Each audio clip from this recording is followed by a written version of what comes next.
The UFC is back in Texas, in Houston, for a fight night between Sean Strickland and Anthony Hernandez. A great fight night is going to be this weekend, and in today's video, we're going to be talking about the best underdog bets and picks for UFC Houston.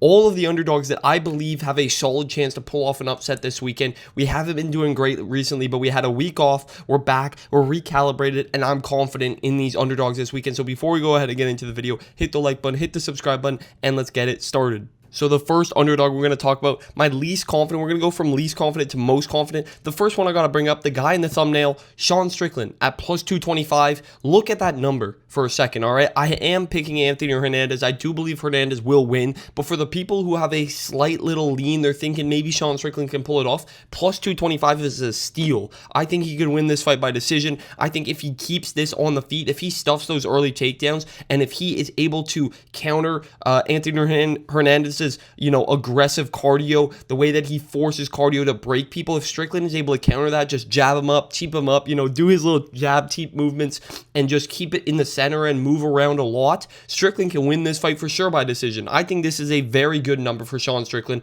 And as a underdog, you can't doubt Sean Strickland. He's always going to be in these 5-round fights. The only time he's not is if he's facing Alex Pereira and he gets chinned immediately. But Anthony Hernandez isn't going to do that. And DDP was able to take down Strickland and kind of bully him because he's a bit more physical.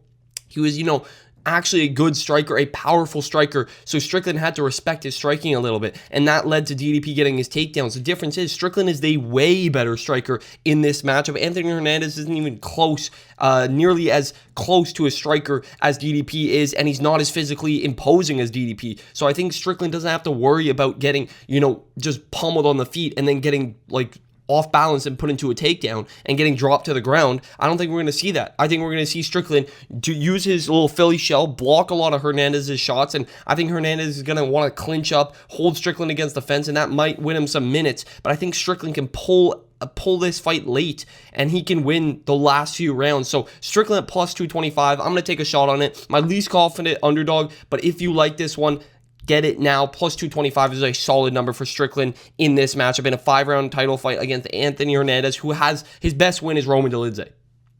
So we'll move on though to my next most confident underdog, who is going to be Chidi Njokuani at plus 100. I think this is a really good fight for Chidi Njokuani. He's fighting Carlos Leal, a guy who was kind of overhyped because he lost to Rinat Fakhretdinov by a robbery decision. Everybody thinks it was a robbery, but Carlos Leal was roided up. You could see it on his skin. He's an absolute roid monster and a roid cheat, but no longer seems to be on the roids, and we just saw him get absolutely chinned by 42-year-old Muslim Salikov in his last fight. I think Chidi would chin the hell out of Muslim Salikov. I think he would destroy Muslim Salikov. And in this matchup, he's going to be the way cleaner striker, the way longer fighter between the two of them. His distance management and his range management is very, very good. And against a guy in Carlos Leal who has zero cluing in to the fact that he needs to defend himself, he just runs in there like, he just runs in there like that. And against Chidi, you got to be careful because you're going to get your calf chewed up. You're going to get a knee up the middle. You're going to get some straight shots down the pipe. Chidi Njokuani is going to be the way cleaner, slicker striker between the two of them. So plus 100 seems like a great number for Chidi Njokuani. I think he gets it done. I picked him as well to get it done. So Chidi Njokuani is going to be my second favorite underdog bet for UFC Houston. We're going to move on to my favorite underdog bet for UFC Houston. A guy that is very underrated, a guy that is very overlooked. And if you look at his record, you're going to be like, no way you're picking him as your favorite underdog of the week.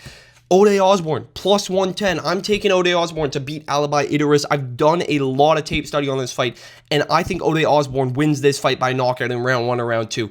I've seen Alibi Idris get chin to the body, get hurt to the body, get hurt upstairs. I've seen him just throwing spinning attacks, and he doesn't care about defense. He doesn't defend at all. And I tried to find a path where Alibi Idris just goes for a takedown and subs Osborne because we've seen it happen time and time again. Osborne has terrible takedown defense. He isn't able to grapple defensively at all.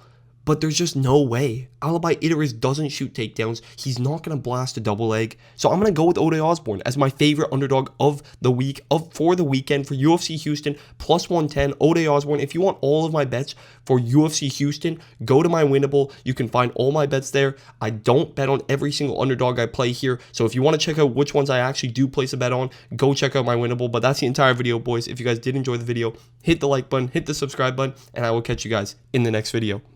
See you.